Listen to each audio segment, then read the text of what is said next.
Yiratzon, Parashat Baha'alotcha Tanerot, 5780. Yiratzon, the limud b'derfuat kol hacholim, ובתוכם תניא בתודה מרגלית, יוסף יאיר בן אביב וחווה, הרב סיוון בן סימה, בתוך כל שאר חולי ישראל. Bezat Hashem in Eretz Yisrael, we're in Parashat Baha'alotcha. Out of Eretz Yisrael, we're in Parashat Naso, but we'll continue with the story of the Parsha in Eretz Yisrael. We know that there's a famous challenge for Aaron. When he looks at the end of Parshat Baha'alotcha, he sees that all the Nisim are giving these great korbanot, thousands and thousands of animals. And he gets very frustrated. He feels like he's irrelevant because the quantity of what they were giving, he's just not a part of. And Hashem says to him, Shilcha gadol mishilahen, your requirement is even greater than their korbanot, and your privilege is to light the candles.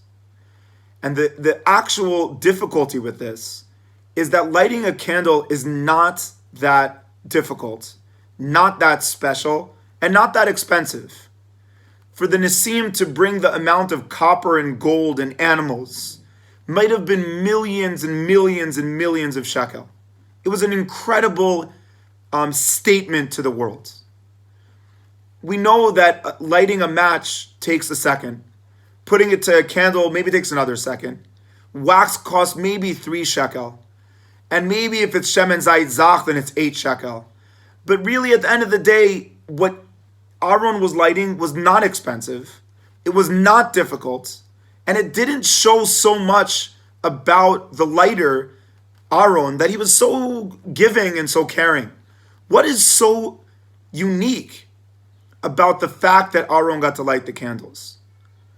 The answer might be that there's a very big difference between closeness and being someone who's a servant.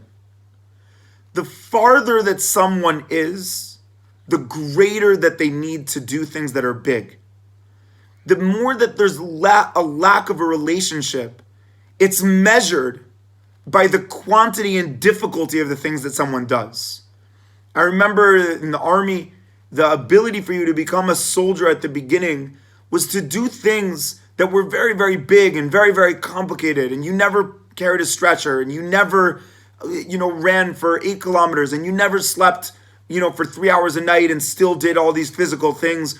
All these things were taking you a big step out of what you are. You're not a natural soldier. So you do these big things, these transformative things, and then you get to this level of like, okay, you're a soldier. But what happens after? After you stand, after all this great training, throwing grenades and bullets and shooting 800,000 targets, you stand for 8 months in this post and look over a mountain. And I remember one of the days thinking to myself, Yair, what in the world did you train for? You were doing these big, big things, and now you're standing in a post. But the real difference was that the preparation wasn't because I was close, but it was because I was far. The need to do this huge sacrifice and these crazy activities was because I wasn't a soldier. Once I became a soldier, it was measured not by the quantity of the things that I was doing, but the fact that I was able to do something so mundane like staring at a mountain for 11 hours straight. I think that's what Hashem is saying to Aaron HaKohen. He's saying to him, listen, the Nisim are doing big things because they're servants. But Aaron, you are like a child. And for a child to connect to their relationship with their father, it's seen specifically by the simple things that they do, because it shows that they're close. It shows that they're connected. We know that we're experiencing the Corona era more and more, and it's becoming more and more difficult and more complicated. And I've seen that so often. We try to make the biggest surprises on Zoom. I tried my best. Yom Ha'atzmaut, make a flag. Yom Yerushalayim, build a thing. Lag BaOmer, virtual fire, all these crazy things, and all these graduations, and drive-ins, and all these big things. Maybe the idea is to realize that if we're close, we could just say something nice to each other. We don't need all these virtual realities and all these additions, because what they prove is not that we're close, but that we're distant. And so my bracha, as we walk into Parshat Ba'alotcha Tanerot, and also we have that privilege of lighting the candles in our homes with our families, watching